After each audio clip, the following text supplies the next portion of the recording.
It's time to take a ride on the Steelers Afternoon Drive with our co-hosts, Alan Saunders and Zachary Smith.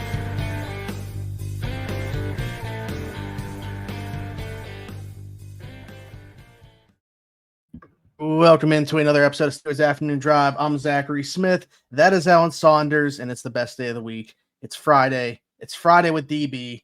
Derrick, how we doing? Doing well, man. We got a fun matchup coming up this weekend. I'm really excited to dive into this one. I've really been watching. I went back and watched the Seahawks-Niners game. Very interesting one, especially the ending. So, yeah, a lot to talk about with this one, I feel like. Okay, and Alan on a show for the 12th time this week. How we doing? I think it was more than that, honestly, but I've lost count. It's definitely more than that. Locked On. Okay, yeah, Locked On as well. I forgot about that one. So yeah, I was on WBRE in Wilkes-Barre yesterday. So there, you add that. I don't know. A lot of shows. Five afternoon drives, 5 morning rushes, night shift, Pelusi Pick'em, those two. Sounds right. All right. Anyways, how we doing? Good considering all that. Now that you really laid it out there. Yeah, I've been working pretty hard. Yeah, I'm doing all right. All right, good to hear. Before I guess we dive into this matchup, we know it's Friday. We're going to discuss Steelers Seahawks. DB already setting it up on a tee for us there. But I do have to ask, if anything came today of talking to anybody, anything that you saw on the field that maybe plays into this one before we just dive right in.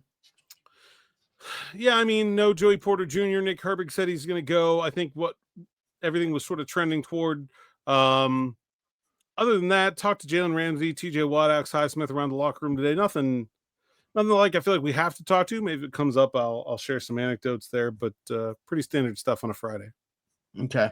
DB, I'm curious based off, the way that you kind of started out there saying it was a fun matchup and stuff like that. You said you went back and watched last week's game with Seattle and San Fran. What on the surface makes you feel that way? Like what jumps off the page? Why do you feel like this is a fun matchup? I mean, I just have a lot of respect for like Mike Macdonald's defense. It was a unit that coming into the season, one of my bold predictions for the NFL was that they were going to have the best defense in the NFL. I don't think they were quite that good in week one. I mean, they did hold the Niners to 17, the last touchdown, kind of in the closing moments being a jump ball, kind of weird throwaway situation. Seems to have gotten Tariq Woolen in trouble. Sounds like McDonald is not happy. They don't really have a choice. They have to play him this week without Devin Witherspoon. But, yeah, McDonald's defense, to me, I just think if I was building a modern defense in today's NFL, I would build it like this. And I think that he maximizes the talent that they've got on the defensive side of the ball. And it's about as good as I think you can get without what I would classify as a superstar, tier 1 caliber of player, especially up front. But they do have a lot of talent and they have a lot of depth. And the depth part of that is going to come into effect this week without Devin Witherspoon and some of the personnel groupings that, he plays a big role in. Yeah, anytime that we've talked about Seattle kind of up to this week, Alan and I obviously like to save our thoughts on the matchup for Friday to talk about it. But anytime that we talked about Seattle, it always comes back to talking about Mike Macdonald and the defensive side. We can't get away from it. That's the most impressive part to me about this entire thing. And I don't know, Alan, care to expand upon that? Yeah, I mean, I talked this morning. I did a whole episode about Mike Macdonald and his pressure scheme. What makes that good? I really think the thing that stands out to me is I really like Boye Mafe. I think he's a good player, but they get pressure without elite edge rushers. There's no TJ Watt, Myles Garrett, Max Crosby, Bosa, Parsons kind of guy over there. And they still create a ton of pressure, and they do it with scheme, not with talent. And they do it. I mean, they do have good corners that they can trust, but they do it without being totally negligent in coverage.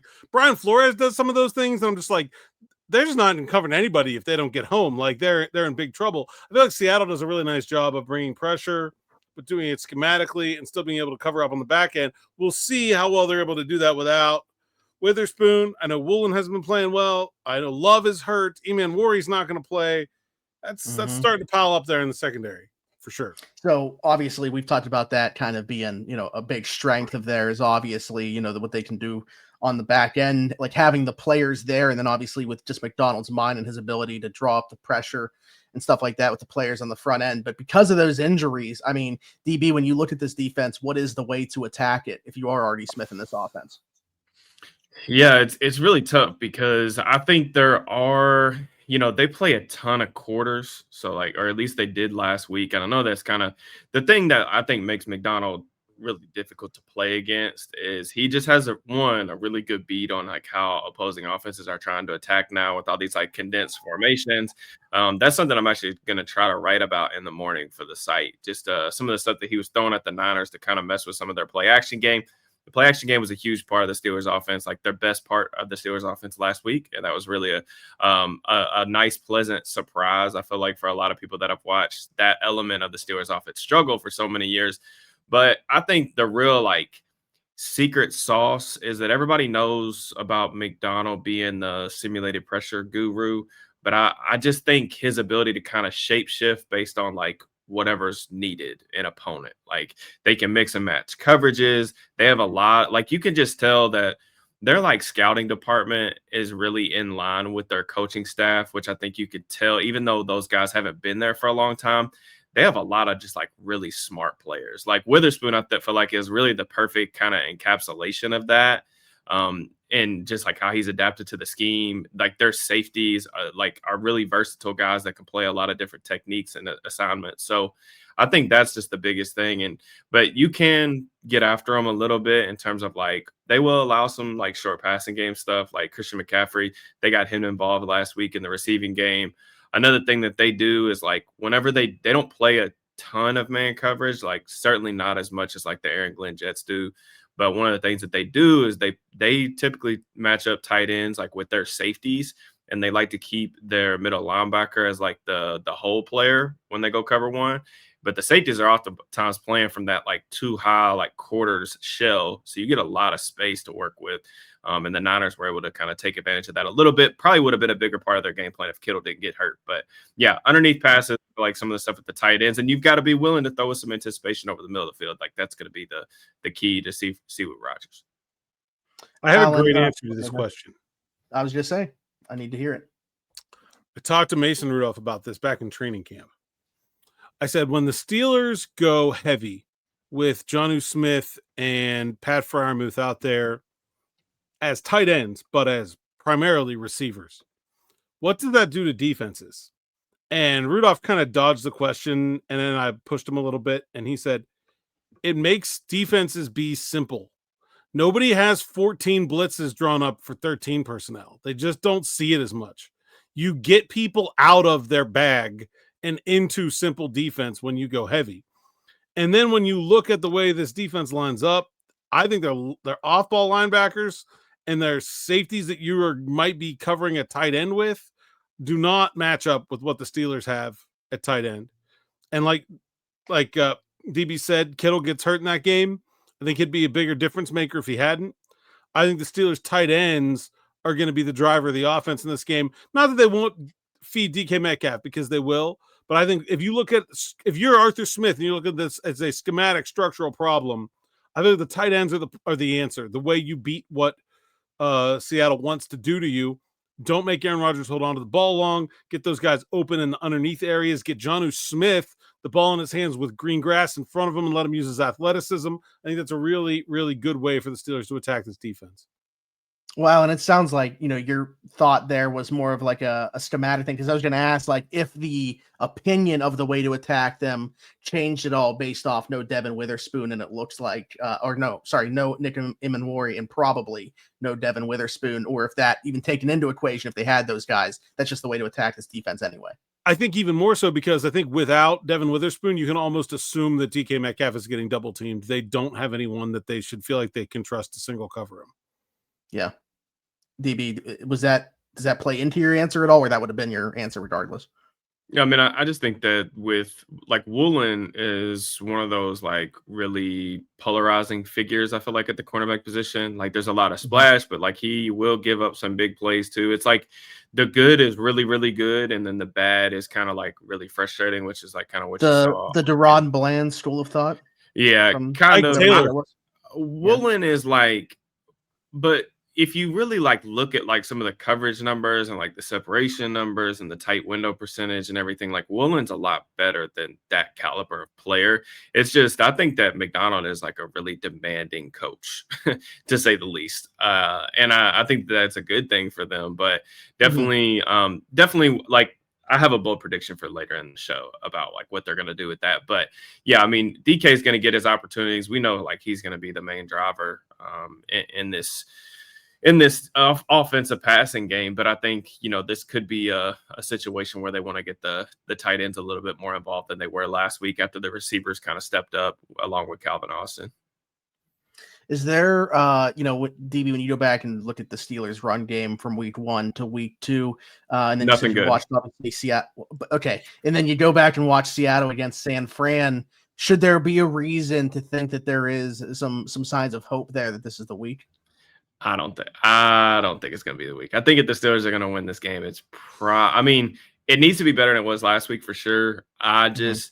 Honestly, DeMarcus Lawrence, I kind of really missed that signing a little bit. Like I didn't think a ton about it just because like Lawrence is what he is. Like he's been the same player for a long time.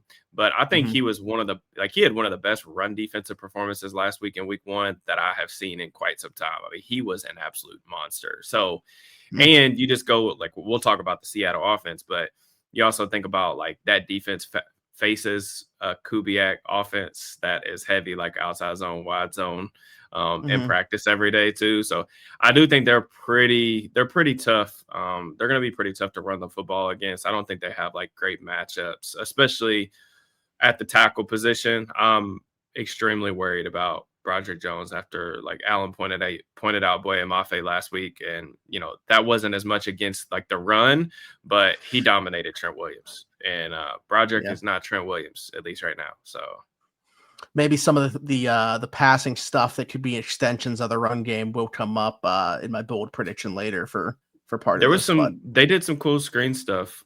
Shanny always Mhm. has some nice designs with that. So I do think like that's kind of what I was talking about with like getting the running back involved in the passing game as well. Like maybe some Jalen Warren. I'd like to see him get more touches early in this one.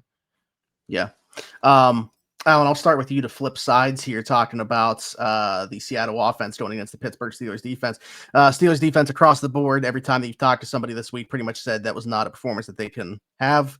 Again, it was below the standard that they expect to play to. Want to get back on track this week. What's the path to doing so? What matchup are you circling here when you look at this one? And it's such a different game. It's such a different team. Like none of the lessons from last week really apply very much. So I'm just gonna fall back to like the priors instead and think that like I think this is a pretty good Steelers defense. I don't think this is a very talented Seattle offense. I like Kubiak as an offensive coordinator, but like there's not a lot of people here who scare me really. I'm not afraid of Sam Darnold. I'm not afraid of Zach Charbonnet. Jackson Smith and Jigba is good, but I think miscast as like a number 1 receiver. I don't really think this What do you is have, a like dynamic 80% of their receiving yards in week 1 or something like right. that? Like nobody like if you don't have like a super Justin Jefferson level, like nobody should be getting that much of anybody's passing offense. And I think Jason's a nice player, but he's not that. Like that to me is just an indictment of the rest of the offensive weapons around him. I think they're gonna have to lean on that defense a lot this year. I do think like Sam Darnold's a capable game manager. They're not going to give you the game, but I don't think they're going to be a dynamic offense. It is a very different offense to defend, DB. Obviously, Sam Darnold does not bring the element that Justin Fields did with his legs. So, how do you go about attacking them? Which, when you're looking at the Steelers defense against the Seattle offense, what's the first thing you're looking at? Yeah, I mean, it really just starts with stopping the run. I don't think that's like a hot take or anything like that, but they just got to be better. Last week, they really got pounded. I felt like when the Jets ran a lot of like their outside zone stuff, their under the center stuff was really effective. A lot of cutback lanes. They had some defensive linemen, in particular Keanu Benton and Isaiah Loudermilk, have some really, really, really tough performances on film. So those guys are going to have to play much better in this one. I would also look at, one thing that I kind of found interesting is like Seattle didn't run like any play action last week, despite being under center a decent amount. So that was kind of strange. Like I would have thought that, like we saw when the Saints were rolling like early last year in those first couple of weeks of the season, it was a lot of like play action, deep balls over the top. And I think they'll definitely lean into play action more this week. But I would also just say, like, to kind of tag along with what Alan's saying, I think JSN is like a really good player and is going to be a really good player for a long time. He is a really good fit for this offense and what they want to do. But it's really just JSN and friends at wide receiver. Like, Cooper Kupp is just. That's what I actually wanted to ask about him specifically. I wanted to ask if you thought he was. It's over, I think. I mean, like, he's still like, it's kind of like you got the wily vet who can do some dirty work for you in terms of like, he's still nice to have as a blocker and he'll get open versus zone coverage. There's just no spring in his step anymore. And so I think as the season goes on, it's probably going to end up being like more like Torrey Horton. I think they're going to have to get him involved in the offense to like stretch the field, because that's not like JSN is like he can separate at all three levels, but he's not really necessarily like best used or best deployed as a deep threat. You kind of want somebody else to kind of open up that space for him. I think Horton can do that. I think you'll see him play more as the season goes on, along with like Elijah Arroyo, who they drafted, who's really like a seam buster at the tight end spot. But really, for me, it just comes down to, can you stop the run? I think it'll be a similar thing that the Jets did to them last week. The Jets ran the ball almost 40 times. Like, I think Seattle will feel perfectly comfortable running the ball 35, 40 times again in this one if the Steelers can't stop it. So that's really like the number one thing for me. Alan and I have talked a little bit, like, okay, so defensively we've talked all about Mike McDonald, or offensively we've talked about that running back duo, just because like you looked at the numbers, Zach Charbonnet much more effective in week 1, but I had said even prior, I thought he was a better fit for what they want to do offensively with Kubiak. Wondered your thought on that, and just the way that you could see like maybe should we be more concerned about Charbonnet in this one than Kenneth Walker? Yeah, I mean, Kenneth Walker runs like Sonic. Like, it's just like full speed ahead, like bouncing into everything. And like, you don't really know where he's going to end up in the rushing scheme. I do think that last week, like some of his like production was like not his fault. I will say that Grace Abel looks like an absolute stud. But Charbonnet is a capable back. I just think that Walker gives you a level of like explosiveness that Charbonnet doesn't, but they're both capable. And if the Steelers get, gashed in the trenches like they did last week, I think Breece Hall was really good, but I don't necessarily think that the problem was like that Breece Hall was just, he turned into Derrick Henry overnight. I just think that they got absolutely worked at the line of scrimmage, and they had a lot of like bust assignments, in terms of like people not understanding good gap responsibility. So yeah, I mean, they're capable backs. This Seattle offense isn't like overly threatening though with talent. Like, that's just the talent's on the defensive side of the ball for them. Alan, I'll come back to you, and obviously DB can chime in on this as well, but more so just because mentioned Joey Porter Jr. rolled out for this one. Is it just as simple as like Brandon Echols plays there, or does it change everything about what they want to do on the back end with Ramsey and Slay now being the outside corners, and what they're going to do as far as like, could Peppers have a bigger role than we anticipated because of Porter being out? How do things change on the back end with no Joey Porter? I would not necessarily say that Ramsey is just going to play outside. Brandon Echols can play outside just as well as he can play inside.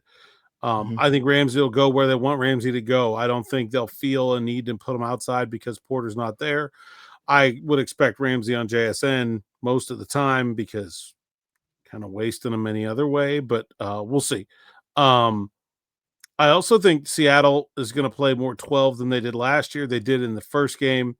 And the Steelers are going to stay nickel against 12. So then you will probably get Ramsey against Arroyo in those alignments with Echols on the outside. I don't know how much you're going to see at Peppers. I would think they're going to try not to have to play him very much.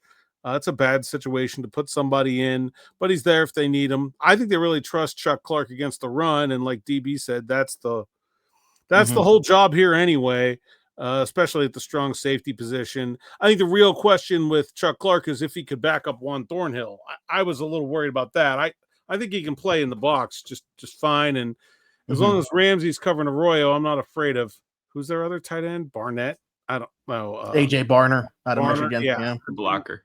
Yeah, exactly. Anybody can cover him. Robbie Oots, the fullback. I think Chuck Clark can handle that assignment too. And so I don't really think it changes very much about what they want to do on defense. DB, a thought in terms of the back end personnel sans Joey Porter Jr. My thought is that I think Jabril Peppers needs to play. That's what I would like to see happen. I understand though that it's going to be difficult to do that, on a short week, him getting here. I think he could probably handle it mentally, personally, but I do think that the addition kind of does help with stuff like this because you run into problems, not just this week, but throughout the course of the regular season, right? It's a long season. You have all these injuries pop up.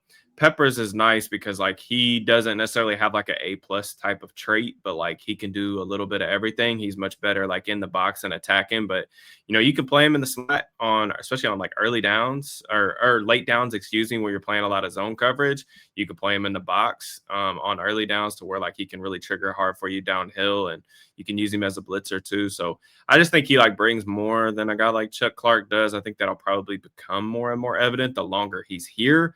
But I'm not totally panicked by Brandon Echols playing on the outside in this particular matchup because I just don't think that Seattle has the receiving talent outside of JSN to really threaten them. It'll just be interesting to where if they do match 12 with nickel and Ramsey stays inside, can him and Slay hold up against those condensed formations where you're giving JSN those kind of two-way goes if you are trying to play some man coverage on early downs. That'll be the big thing in the passing game because there's not really a ton else that I think you're super, super worried about. Yeah. No. Well put. All right, let's see if anything that we talked about right there plays into our bold predictions and also just game predictions. We'll start on the offensive side, and DB, you're a co-host on Fridays, but in terms of overall, you're a guest, so we'll let you go first. I have a joint prediction that kind of works for both teams, but my bold prediction is that each of these teams will hit one explosive play off a double move pass. That's my bold prediction. That's extremely specific. Yeah. I think that Seattle might have ran more double moves last week than I have ever seen. And I think with the play action stuff, I think you're going to see that a little bit more. Ramsey is a little bit of a gambler. He can sometimes be a little hyped up. I think that may be a way to get at him. I'm not really necessarily worried about Jalen, though, in coverage at all, just based on what I saw last week on film. I am a little bit thinking that teams are going to try to test Darius Slay. And if you got Brandon Echols in the lineup, too, that's a backup. You probably want to try to just test him, even though Echols can really run in a straight line. So, he's not somebody that you're going to beat over the top, especially with this group of receivers. But I do think a double move is probably coming. And on the Steelers side, I think that'll probably be something that they try as well, mainly because Josh Jobe, who played really well last week, and it's kind of been a nice little find for the Seahawks. He's a backup who's going to be stepping in, playing a lot of snaps on the outside without Witherspoon. And then also Tariq Woolen, I would be testing his confidence just to see where he's at after last week's debacle. I would probably try to do that early and try to get DK Metcalf a target. DK's average depth of target last week was somewhere around 3.5 yards. It was 10 yards below his career average. I know that everyone in the building, including him, is probably chomping at the bit to try to get him down the field, working vertically to try to create some explosive pass plays, especially against his former team. So I think that those things, my bold prediction, I guess, is that each team gets one, but also that they go after it pretty early in the game. Okay. If I was Seattle, I'd be trying to throw a bunch of nows and bubbles at Darius Slay and make him tackle. And then if you want to try to take a deep shot, make one of those a look and go. I think that's interesting. My bold prediction is that Kenneth Walker finishes with less than 25 rushing yards. I think Zach Charbonnet is going to outtouch him, and I think the Steelers' run defense is going to play a lot better than it did last week. Okay. Yeah, Kenneth Walker fantasy owner is probably jumping ship at that point. What do you have, 20 yards last week? Less than 25 this week. I'm not one of them, but I'm not either. Yeah, I would not want to have him in a league if that's the case. So I went back and looked. There were 6 different running backs and tight ends for the San Francisco 49ers that caught at least one pass last week. So Aaron Rodgers' touchdown total is at 1.5. I'm saying he's throwing over that just to running backs and tight ends alone. So we're getting a Pat Freiermuth touchdown in this running one. back, tight end touchdowns. We're getting a Pat Freiermuth. I'll even give you names. We're getting a Pat Freiermuth touchdown. And just scored his first receiving touchdown last week. It's happening again. Jalen Warren also has a receiving touchdown. That is crazy that Jalen Warren has never it was his first one. A receiving touchdown. Just thinking of like how many times he's been on the field in like third down situations. Like I don't know. I feel like he's created like a bunch of good plays. Yeah, weird. Yeah, it is wild. All right, we'll go defense now. We'll just go in reverse order. Come back around. So if you go back and look, 2021, TJ Watt wins the game against the Seattle Seahawks in overtime with a strip sack to Geno Smith. You go back to 2023, Nick Herbig kind of puts the game on ice with a strip sack of Geno Smith. This year, it's going to be the name I didn't mention yet. Alex Highsmith gets a strip sack on Sam Darnold in this one. Very possible. I think he has the best matchup of the he has the best offensive lineman, though, I think. On Seattle, Charles Cross. Yeah, he's the only. I think Cross is the only guy who's like a real stud over there. The rest of the offensive line is just kind of some guys. Mm-hmm. Yeah, a lot of good run blockers, but nothing special in pass pro. Yeah, Alan, your defensive prediction? You got one? I'm gonna go with some kind of Peyton Wilson splash play, forced fumble, interception. I thought he had a bad game, but he was too good all offseason to keep playing that way. I think it's coming. Okay. DB, what's your random one here? Like the wind's going to be blowing 15 miles per hour? No, but I will. Like I said, my prediction was kind of like, both sided there. But I would say to your point that I would keep an eye on an Alex Highsmith sack or big pressure day, specifically with power moves like bull rush. Like that's one of Charles. All right. Like Charles Cross is like a really good pass protector, who's like extremely athletically gifted. He's actually like one of my favorite prospects that I've probably ever evaluated. But I would say that like the anchor is like baseline for like a starting tackle, and that's like really been the thing that's prohibited him from being like a good player to like a great player in the NFL. And Highsmith has shown, I think even last week, that he's just more willing to kind of vary his approach in the pass rush department. And I think he's going to really try to test that anchor early and often. The Steelers don't have like a true power rusher on their roster, I don't think, but Highsmith would be the one that I think would be most likely to try to attack him that way. Okay. I like it. All right. We'll go to scores now. Alan, you're the one that has not yet bat leadoff. So I'm still struggling with this. I really don't know. Okay. What I usually have a real good idea of a score. I don't think this is going to be a very high scoring game. I'm not sure exactly how low scoring it's going to be. I do think it'll be things said last week before disaster. I know. I think I'm going to go Steelers 24-20. Okay. All right. You know what? I'll allow DB to go last here, so I'll go next. I literally, when you said 24, I was like, he's just saying the same thing as me. Got a little bit of an odd score on the Seattle side here. I like the Steelers to win this one 24-19. I think we get quite a few field goals from the Seattle side of things. All right. Okay. So I've been going back and forth on this. Like, I really don't know. Score-wise or even like who's going to win? Everything. Who's going to win? I just, I don't know. I think it's a really like evenly matched game, even with some of the issues in terms of like injuries on both sides of the ball. I do think that kind of throws a little bit of a wrench or like unpredictability to it. I think I'm going to go Seattle though. I don't want to, but I'm worried about how they match up with this defense in particular.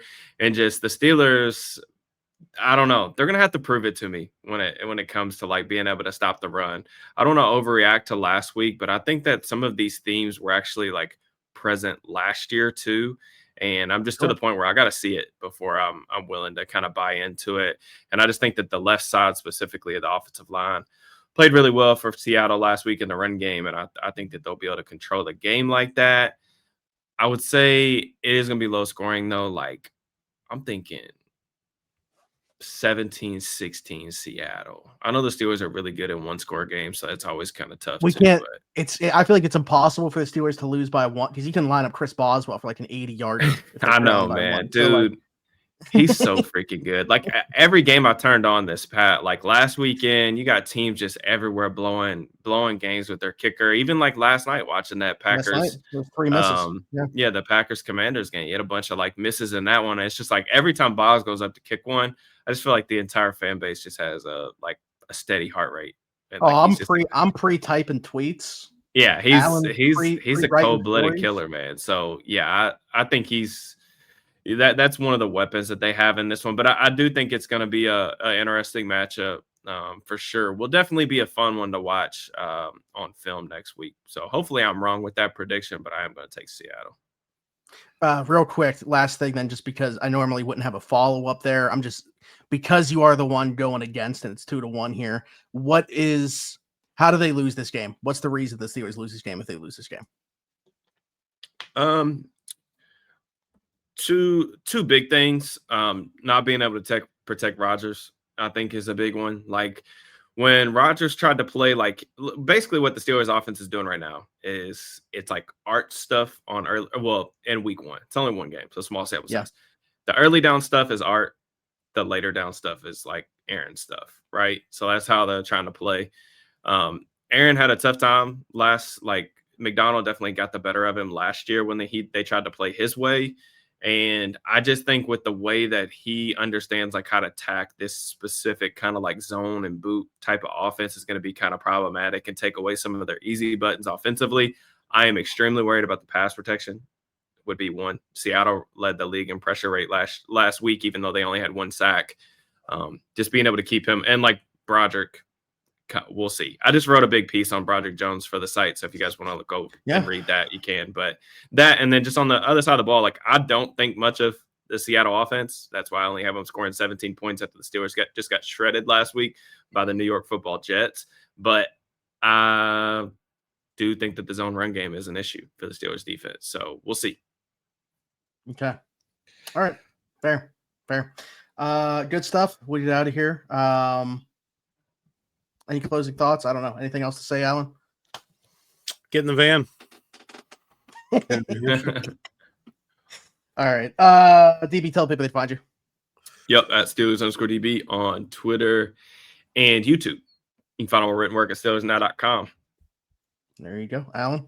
Saunders_PGH on X, Instagram, TikTok, and Blue Sky. PGH Steelers Now is the site's account, SteelersNow.com. Go there, read the words, so I get paid, sign up for SN Plus. And you get no ads. You get a awesome reading experience. You get all the best content from me, DB, the rest of the SN team. We got a new subscriber, Smitty, and you're going to like this one. Okay. Oh, is this the one we did yesterday? Campbell Humphrey from New Zealand. No, his name hadn't been put on there yet, so I did shout him out, but he wasn't on the ticker. Okay. Yeah. Also, there is a comment from Panama that I hearted yesterday. We're just going all over. Just we need to start like bringing up. We need to start a map where start checking off where we throw a dart at a map, and we got an SN listener watcher there. Yeah. Love it. Anyone can subscribe to the YouTube channel. That's free and helps us grow this show and all the rest of our shows. We continue to seek bigger and bigger audience. We have, this is a tough number, 16,600 and Rodney Williams. This would be a lot. This would be a lot better if we were a Penguins podcast. Yeah. Hot Rod there. I'm gonna go with Kevin Rader. Oh, that's a solid pool. This is a difficult number. DB, when you hear the number 87 in Steelers lore, who do you think of? I mean, there's two obvious answers here. Was there a tight end that was 87 early? We just said early what? Like early in my lifetime is what I'm thinking of. 90s. Super Bowl 30. May or may not have a son on the team right now. Yeah, Mark Bruner, right? Yeah. Yeah, that would be the one that I would say. Somebody wore this number. Did they wear this number? This is a giveaway who it is as well. Did they wear this number prior or only once they switched? Or before they switched, I'm sorry. I don't know who you're referring to there. Larry Brown. Oh, Larry Brown wore it as a tight end, and then he moved. I think it was 79. 79. Okay. Don't get people started at the end of the podcast about tight ends going to tackle, because then we'll have to do an emergency pod, and that'll be all the comments for your show on Monday. Weegee Thompson is if you need a wide receiver, just the all-time great name, Weegee Thompson. Yeah. Talking about me getting people. If we get your results the way that we get it on Sunday, that's going to kickstart that conversation more than anything else. Oh, people will be upset that anytime I feel like any of us don't pick the Steelers to win, it's always like just send all your hate in the comments right to DB. Yeah. Well, yeah. Again, Steelers _DB is where he can be found. Yeah. If you'd like to do tweet me, mention me. Yeah. Leave us a 5-star review and subscribe if you're don't not give us a 5-star review because of DB's thoughts there. Okay? I made a bad joke earlier in the week and it almost cost us. Do not let DB's thoughts lose us a 5-star review there. So do that. Apple, Spotify, wherever you get your podcasts from. Just search Steelers Afternoon Drive and you'll find me everywhere. Zachary Smith, PGH for Derrick Bell, Alan Saunders, and myself. Thanks for jumping in. Take another ride on the Steelers Afternoon Drive.